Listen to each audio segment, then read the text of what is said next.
not me. And Rich said, well, I'll do it if we'll put the money up. And we said, fine. So the OIW now is helping sponsor this. Jeff is the chairman, and we have a new OIW person is heading this up. It's Leighton right here. Leighton Hooper is now taking Rich's place. Because whenever you call me and say, I've got a problem, don't call me, call Leighton. I don't give a damn. So Leighton is the one that gets all the I don't give a damn calls. And I really appreciate his help, but he's the one that puts this thing on, and we just signed checks.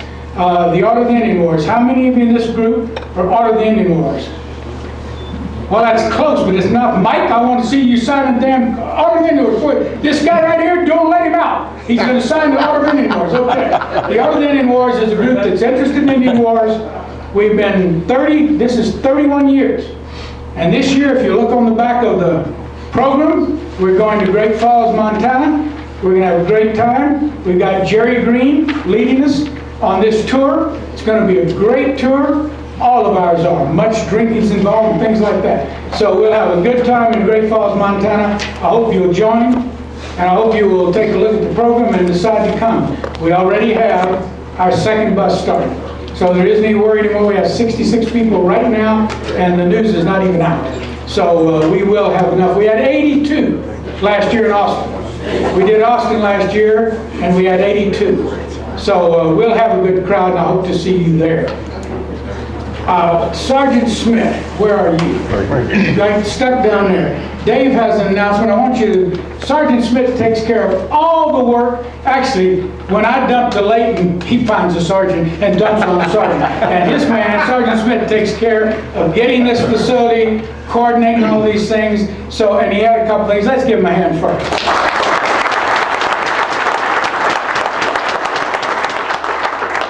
Thank you, Mike. So I guess I have some administrative things. First of all, please feel free to use the restrooms straight back are the big locker room restrooms, and then right over here to the left are two little ones at your leisure. I apologize for the gate confusion. For those of you leaving, same issue, you have to swipe a card to get out. However, there is a secret code. So if you want to punch in the code, because you don't want to talk to either myself or Captain Adam Morgan, who's out there right now, and we can swipe you out.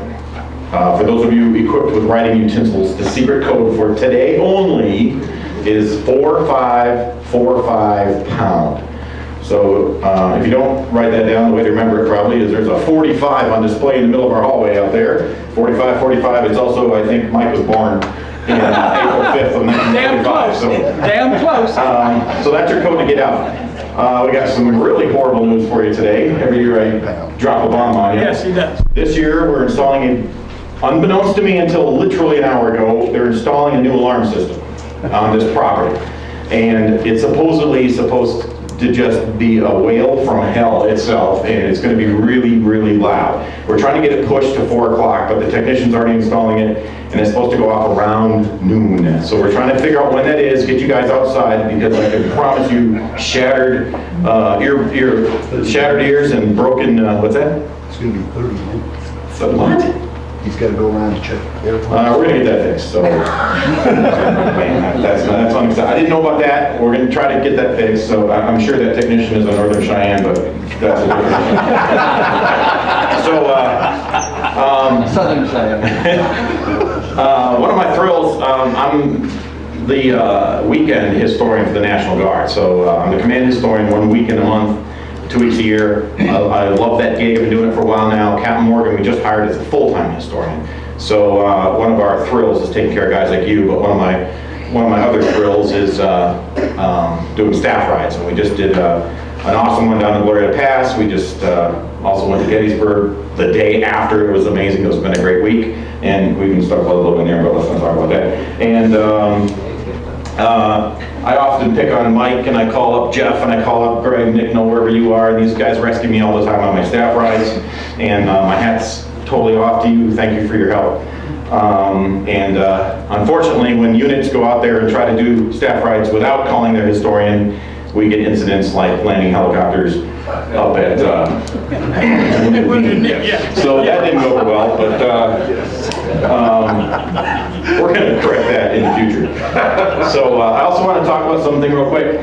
Most of you probably got one of these flyers. We're building a brand new Colorado Military History Center. Oh, here's Captain Adam Morgan. Come on down, sir. This is out of Camp George West. We're real proud of this. It's in conjunction with VFW Post Number 1, and it's going to go from artifacts in there will be from 1860 up until the present day. So we're really excited about this. And we appreciate it. Who knows what today is? Anniversary of what? VE. Right, VE Day. I want right now for all the, David, you got some people here. All of the military active duty people that are here, please stand up. Military active duty? National Guard. National Guard, yes, that includes. Yeah, you're military, yes. Active Guard, all right. I want us to give a big hand. We're meeting with these people.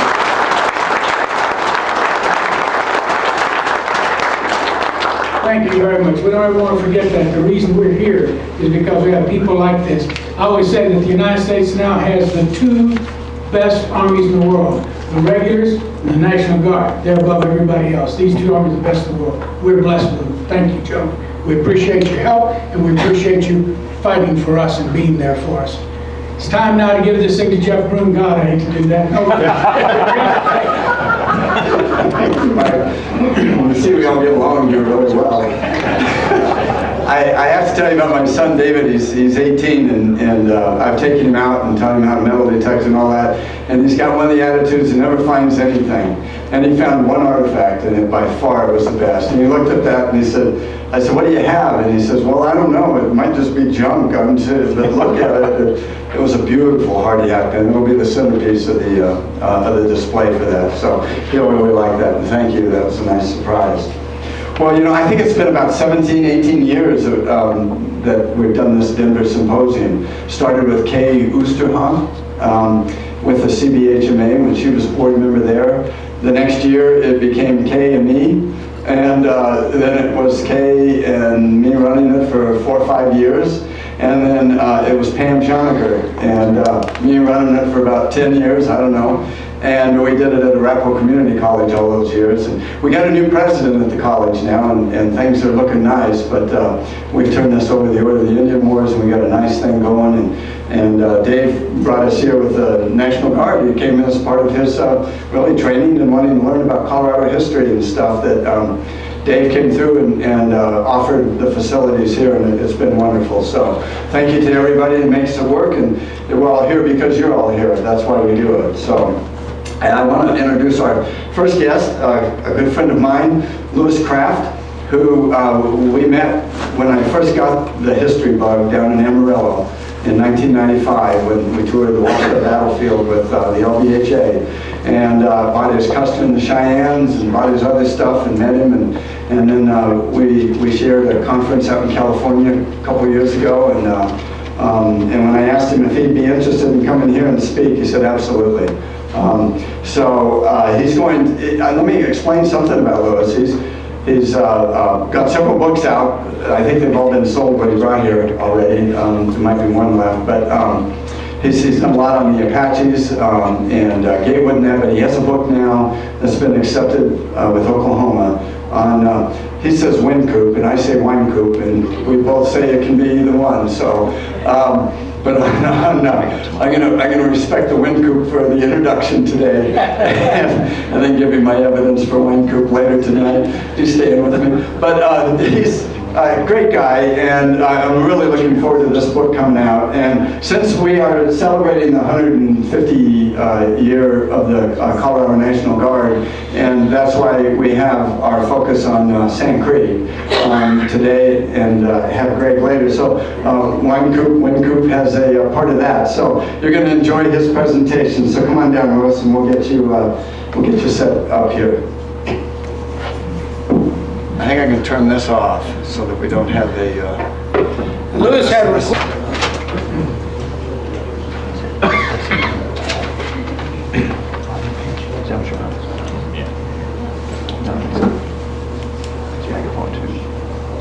All set?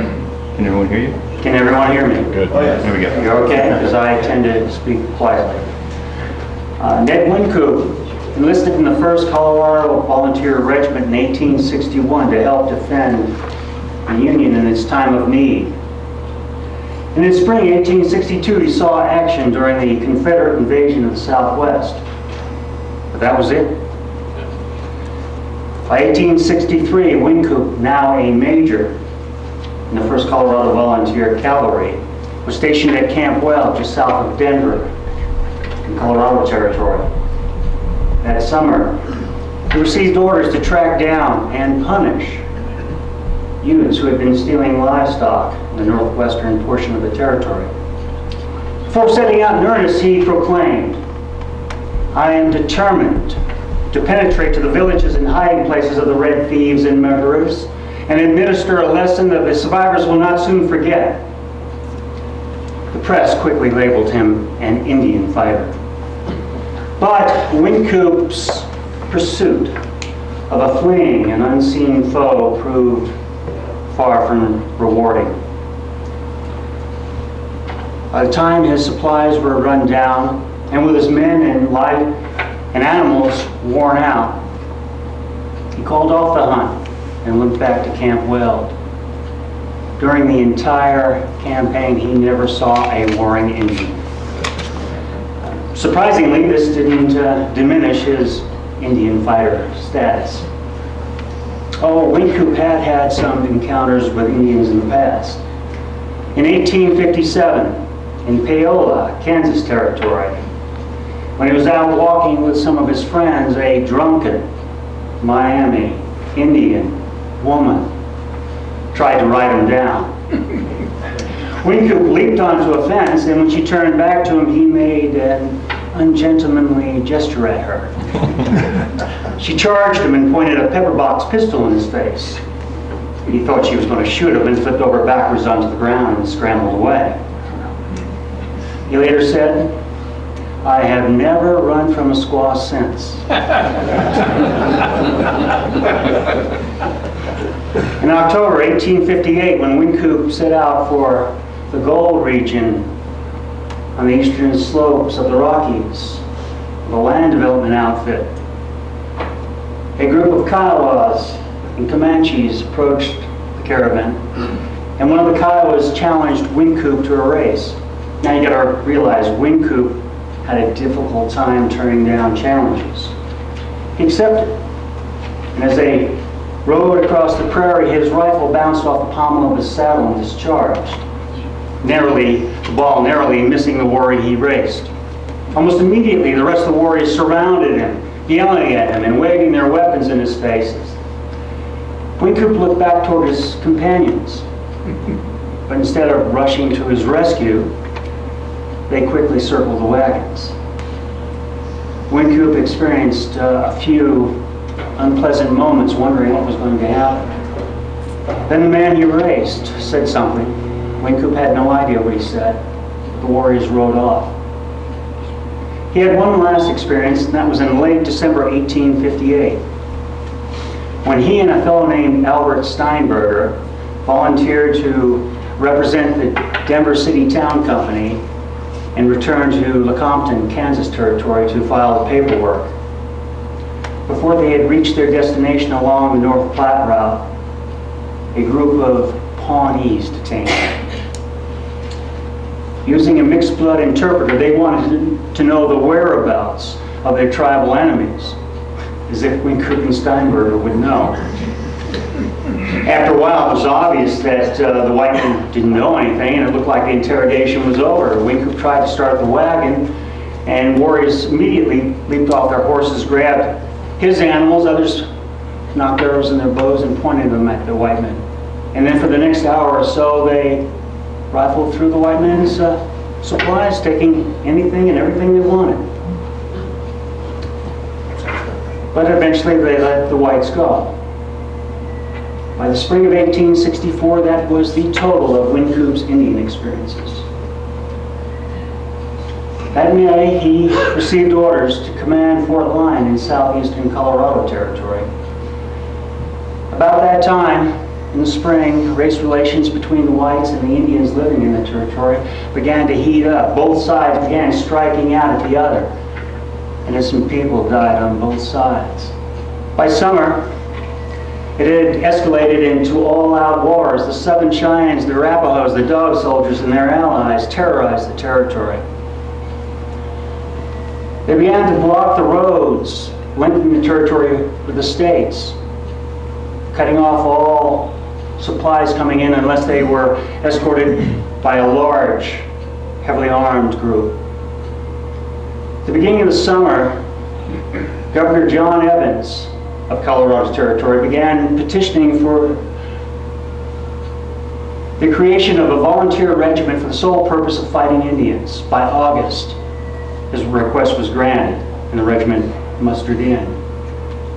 That same August, Wynkoop wrote his superiors, "I intend to kill all Indians I come across until I receive orders to the contrary."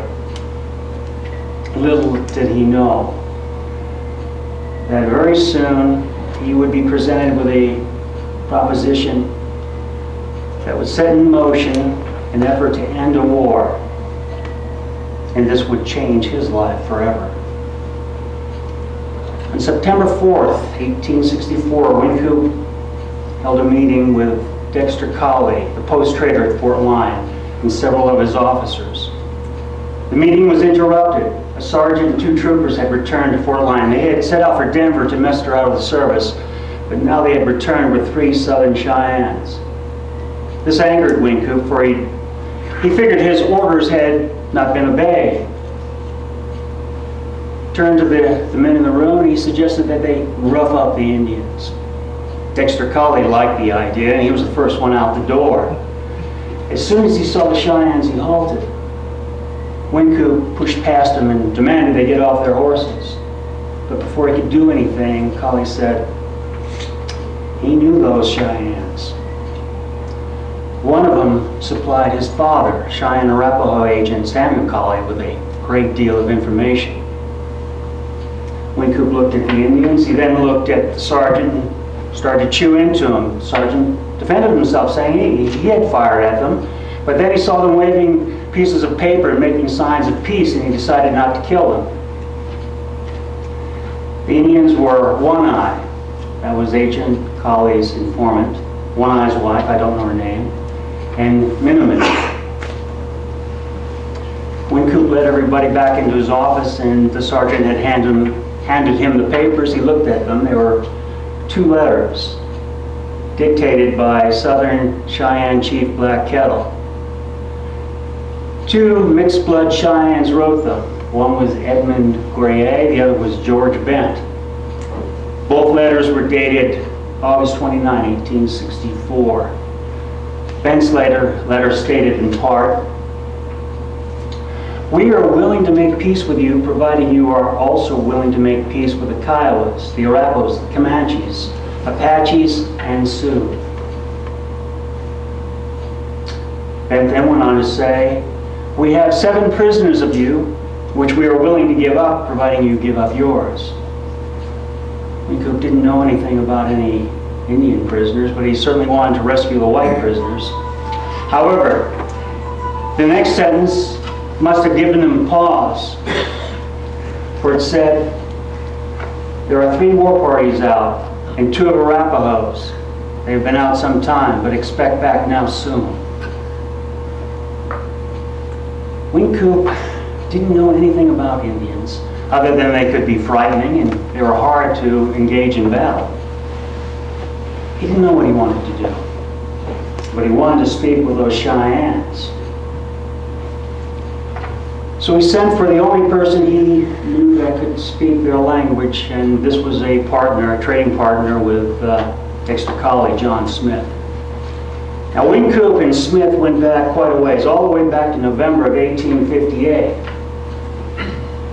When the Denver City Town Company first looked at that land to the east of the South Platte, to the northeast of Cherry Creek, that was the land they wanted. There was only one problem. St. Charles Town Company had already staked it out. But then they made a grave error because all except for one member, they all returned to Lecompton to file the paperwork. Well, William Larimer Jr. was now in control of the Denver City Town Company. He called a few meetings that November. He met the one person, Charles Nichols, and then the St. Charles group had also enlisted 2 Indian men. William McGough had a Sioux wife and John Smith who had a Cheyenne wife. And they told these 2 gentlemen, you're going to join our company. If not, well, he threatened them. All 3 men joined the Denver City Town Company. Wynkoop and John Smith never quite got along. Anyway, Smith arrived, Wynkoop made him post interpreter, and using Smith, Wynkoop began to question the Indians. He wanted to know why they risked their lives to deliver the letters. One eye said he thought that they would be killed, but that the letters would be found on their bodies, they would be read, and maybe they would help bring peace to his people once more. Next, Wynkoop wanted to know, were the Indians sincere in delivering the white prisoners? One eye said he would bet his life on it.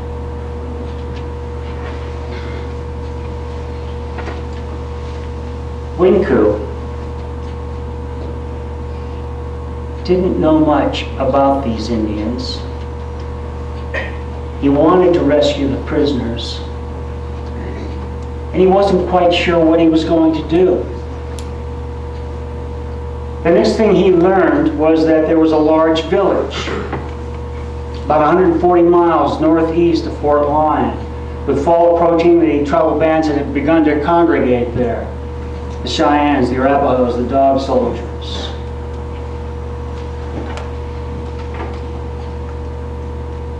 It was foolish for Wynkoop to even consider meeting with the Indians. There was no way he could mount a force large enough to survive treachery. Still, he felt certain that the Indians would give up the white hostages. But he hesitated. One eye saw his hesitation and said he needed to move quickly before the village broke up and people moved in different directions. Wynkoop refused to be pushed. He incarcerated the 3 Cheyennes. Needing time to think, took the time. Before Wynkoop enlisted in the military, he had survived by a combination of his wits and his guts. In the past, he had led would-be miners to the gold area. He had been a miner, a sheriff, a bartender, and a land speculator. By the way, during the 1860 Kansas Territory census, he listed his profession as land speculator. His decision made, he informed his officers that he intended to meet with the Indians. They called him a fool, the mission suicide. Wynkoop refused to listen to them. He had a chance to rescue prisoners and end a war, a heady thought, and he had no intention of bypassing the opportunity. Speed was of the essence, but more importantly, he wanted to retain complete control. To ensure this, he made no attempt to alert his superiors of his intentions. On September 6th, he set out with 127 men and 2 howitzers. He also took the 3 Cheyenne prisoners and another Cheyenne, simply known as the Fool, who lived near the fort. He told the Indians that if he met with treachery, he would kill them. He also took John Smith. On the 3rd day of his journey, he began to see signs of Indians and sent Minimek ahead to announce his arrival and the reason for his visit. When Minimek returned to the command, Wynkoop turned to the left and camped for the night. The next morning, September 10th, he set out again. After only traveling about 4 miles, he was confronted by a battle line of perhaps as many as 700 warriors. His officer's warning a reality, Wynkoop yelled for his men to form their own battle line. He then slowly advanced toward the Indian line, which agitated the Indians. However, he halted before he got too close and sent one eye between the lines to again state why he came. But once one eye reached the battle line, he disappeared. Wynkoop never saw him again. He feared that he might be attacked. But before that happened, an Indian yelled above the din. He wanted to know what the Vejo, the white man, wanted. After hearing the translation, Wynkoop told Smith to yell back that he had seen the letters and that he came to talk. The Indian didn't buy this. He yelled back that if the Vejo came to talk, why did he bring soldiers, guns, and prepare to fight? Wynkoop said he brought the troops because he wanted to be prepared if he was attacked. The Indian accepted this. They then worked out an agreement that the warriors would lead Wynkoop's command toward the village. And as they set out, the warriors encircled its command, virtually making them prisoners. They only traveled about 2 miles when they halted, and the warriors told Wynkoop to set up camp. He gave the orders, then he, 3 of his officers, and Smith continued on toward the village. They never quite reached it, halting somewhere between 1 mile and 2 miles from the village. And here Wynkoop was told he was going to meet with the Indian leaders. News spread quickly. The chiefs and many warriors came to listen. It would be here that Wynkoop met Dog Soldier Chief Bull Bear. Southern Cheyenne chiefs. Well, one of them, Black Kettle, just went blank on another name. Big Wolf for another one, but I'm blank there, sorry about that. And Arapaho chiefs, Neva, Left Hand, Little Raven. But by the way, Dog Soldiers is a white man term. The Tististas. That's what the Southern Cheyennes call themselves, the Tististas. It means the people. They didn't call their group Dog Soldiers. They didn't call this warrior society Dog Soldiers. They called them Dog Men. They had been outlawed in the late 1830s when one of their leaders killed a tribal member, but by the late 1850s and certainly by the early 1860s, they began to function as almost like a 3rd division within the tribe, which also included the Northern Cheyennes. Ranging along the Smoky Hill and the Republican rivers, they acted as a base for any warrior willing to fight white aggression. Council was almost ready to begin. Wynkoop looked across the Indian leader sitting across from him, and he saw John Smith. Smith at this time lived with Black Kettle's band. He would translate for the Cheyennes. With Indians staring at him,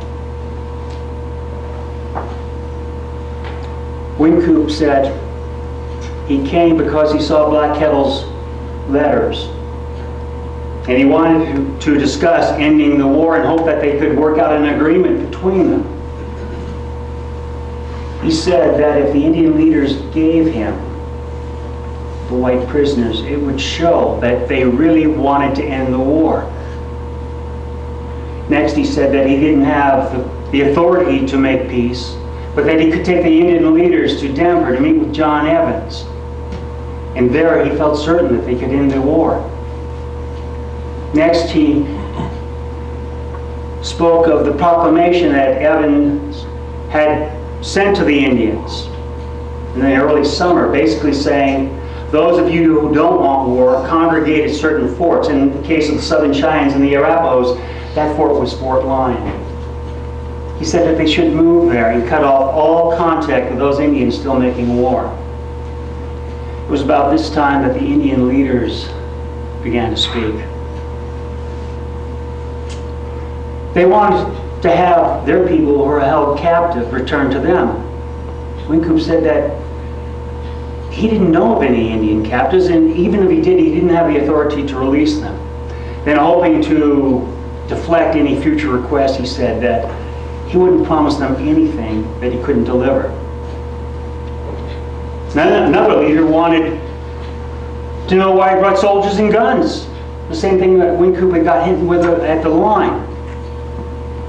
And he said he knew that there were some bad Indians and that he wanted the men with him in case he needed to defend himself.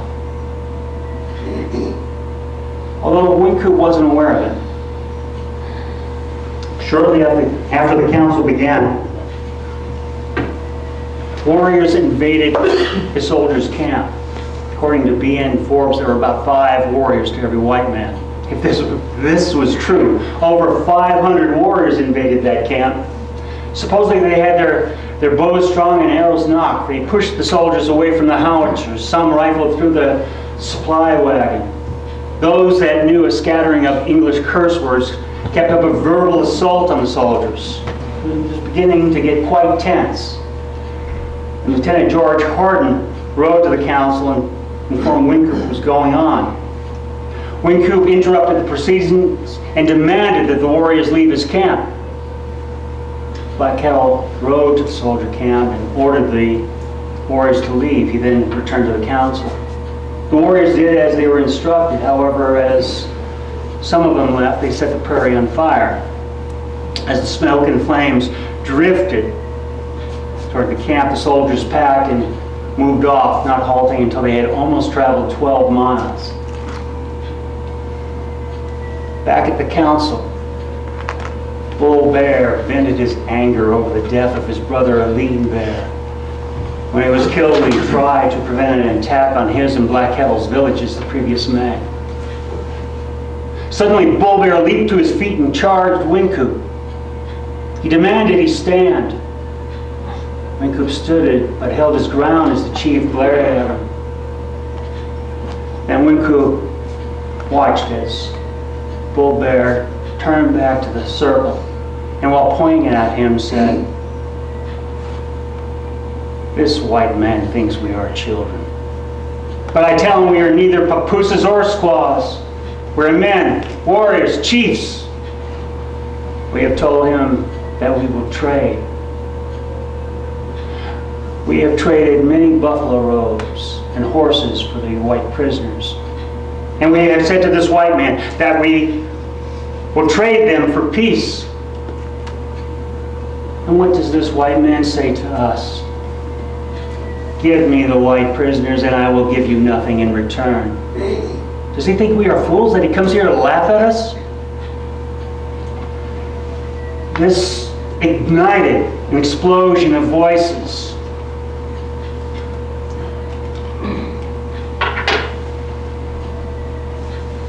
Wynkoop took this opportunity to return to Smith and sit down and ask him to translate the words for him. Smith did, but then said to Wynkoop, "I now have got to talk for my life." What did that mean? Wynkoop wasn't sure if Smith had translated the words properly. And he yelled across to Ben to translate for him if they were wrong. Well, the clamor during this time continued to grow. Wynkoop would later liken the Indian warriors and the chiefs to snarling wolves. All except for Black Kettle, who he said sat there calm, dignified, and smiled at the outburst. Black Kettle has many Tististas names, but Wynkoop would come to call him Maka Tabata. Maka Tabata had led many raids as a young man, but now at 52, his only concern was protecting the people who followed his lead. Wynkoop claimed that Black Kettle looked at him and seemed to understand the anxiety he was going through and gave him a look of encouragement. Wynkoop would later say that he had come through the fire to meet with the Cheyennes in council.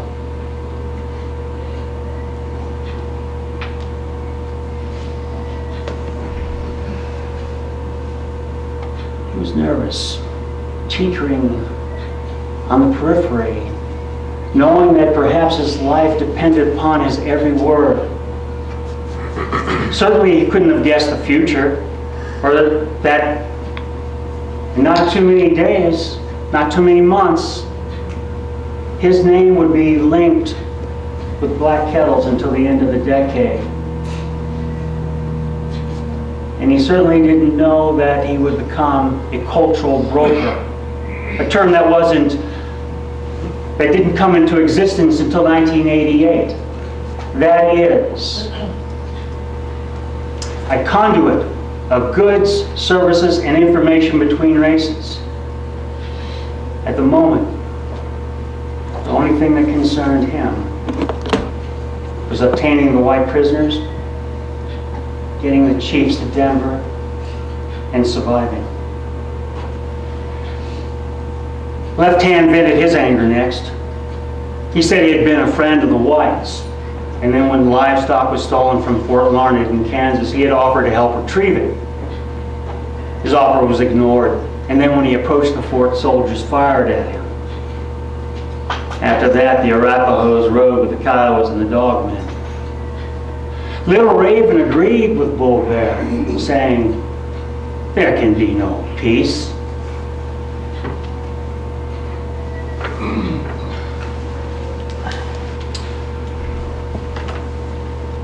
Bull Bear saw an opportunity to agitate once more, and he yelled, "The only thing left to do is fight!"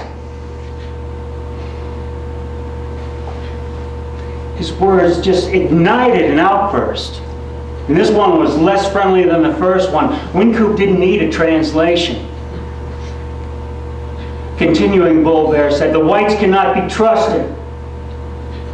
But before anything could happen, One Eye pushed forward, surprising Wynkoop because he hadn't seen him since he had ridden between the lines. One Eye said he was ashamed. He didn't want to live if it just does harm the Vejo. It was at this point that Black Kettle took control of the council.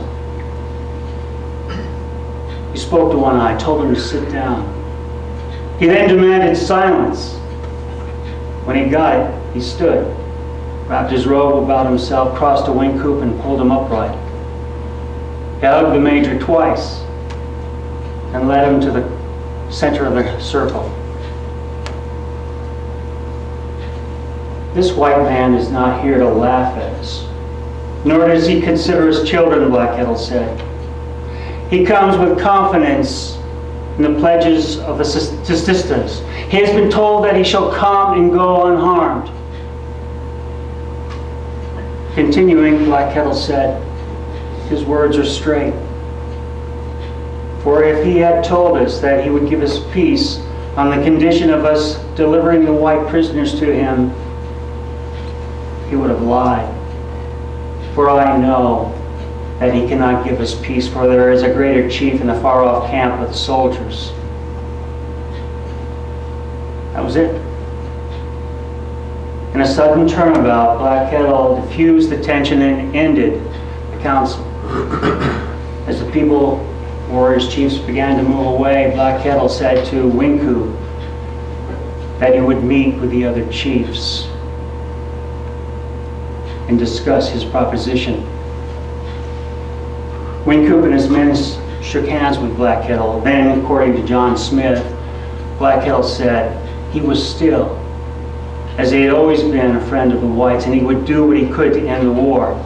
He told Wynkoop that no matter what the chiefs decided, he and his men would not be attacked when they returned to Fort Lyon. It was time to leave. But before going, Wynkoop repeated that he didn't have the power to make peace. Black Kettle said that he would give him his answer the next day. Wynkoop said he would wait. And he, his officers, and Smith mounted and rode to their camp. It was deserted. But the trail was easy to follow to the new camp on Hackberry Creek. Once Wynkoop arrived, he realized he had another problem. When the warriors invaded his camp, they really frightened his men. They wanted to return to Fort Lyon immediately. Wynkoop refused. They demanded that they return to Fort Lyon immediately. Wynkoop said, "No, He had come too far and he wasn't about to turn tail and run now. However, after nightfall, Wynkoop realized that he might have some desertions, and he and his officers spent a long night walking guard. Nothing happened. By morning, no one deserted. The day moved forward slowly, but then around the noon hour, some Arapahoes rode into his camp, and Neva gave him a 16-year-old girl. He said his people had traded her from the Southern Cheyennes. She had been captured on the Blue River on August 7th, 1864. Her name was Laura Roper. Black Kettle didn't appear that day, and he did send a message. And Wynkoop spent another long night wondering what might happen. On the next day, he had word that Black Kettle was approaching his camp, and he rode out to meet the chief. Black Kettle said that he and some of the other chiefs would go to Denver and discuss ending the war. Wynkoop looked about, saw warriors, some women. Black Kettle also brought 3 children with him.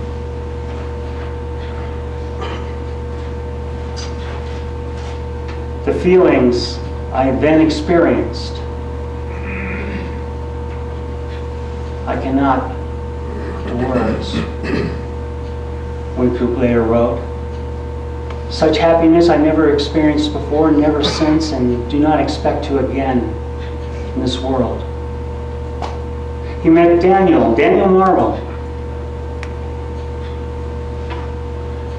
Dan had been captured when his the wagon train he traveled with was attacked on August 8th, 1864 by Arapahoes and dog soldiers, Bull Bear's dog soldiers. 11 whites died in the attack. Only Daniel and Nancy Morton survived it. They watched in horror as their loved ones and traveling companions were murdered and hacked to pieces. Next, Wynkoop met Ambrose Asher.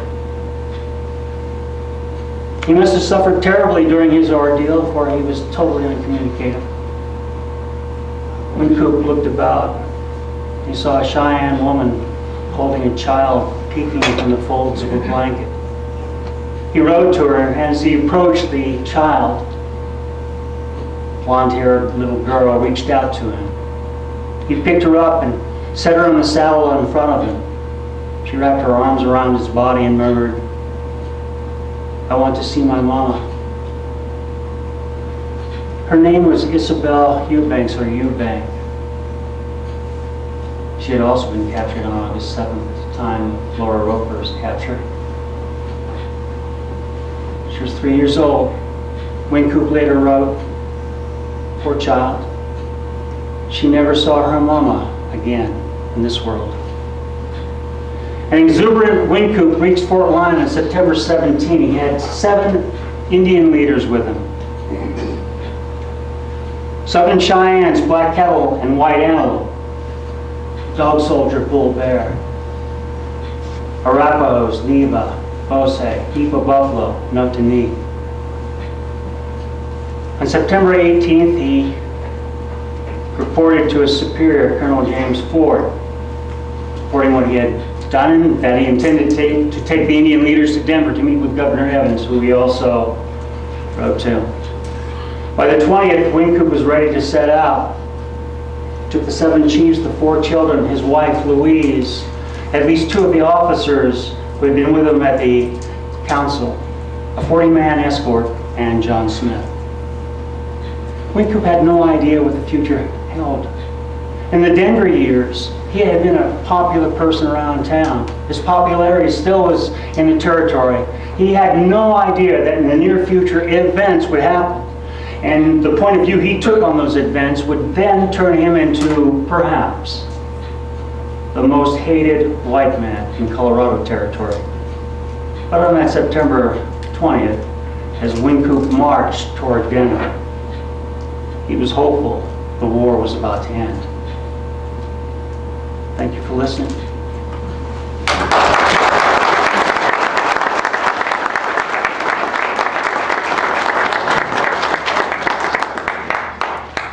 Let's take some questions. Let's not. Yes, Yes, sir. On that Payola incident, was that Civil War time or Indian Wars time? And then again, where was he stationed? Was it Fort? He wasn't in the military. He was working for the Payola Land Office at Lecompton, which was the capital of Kansas Territory. And they went down there on the land sales to gather the money out of the Payola area. And so he was working down there. He was down there for about 3 weeks. And one day they just took a break, several of the other guys working with him, and there was a lot of the border stuff going on. It was a dangerous area at that time in '57. Battle of Mine Creek happened about that same time. I'm sorry? Battle of Mine Creek happened about that same time. That's why it was the Civil War battle. Yes? Again, where was the meeting between Wynkoop and Blackout? Oh, I probably didn't say. It's inside Kansas, not too far east of the Colorado line on the Smoky Hill River. I apologize. No, I think you did. How far from Fort Line? About 140 miles. Any other questions? You never check. I'm sorry, blind. The glasses are in the bag. Mike. Did not Wynkoop later accompany representatives of the tribes to Washington? No. Did. No, he never went with any Indians. He put in petitions for that. His superiors shut it down each time. Too costly is what they told him. What became of his later career? After he walked away from the Indian Wars, when he quit as an Indian agent in 1868, he attempted to become superintendent of Indian affairs, but his commission as agent was with President Johnson, and incoming President Grant wanted nothing to do with this guy who was giving the military and the government a lot of a hell, so he was out. He returned to Pennsylvania and worked in the iron business with his brother. 73, when that went bust, he started going through a lot of jobs. In 75, he returned to the West for gold mining, organized a regiment in the Dakota Territory to fight Indians, but he never did fight Indians, although he rescued some people. He was a timber agent a couple of times. His last job was as warden for the penitentiary in New Mexico. His last years were in Santa Fe. He loved Santa Fe. He's buried in Albuquerque, isn't In Santa Fe. he? Santa Fe, that's Santa right. Fe. Yeah. Any others?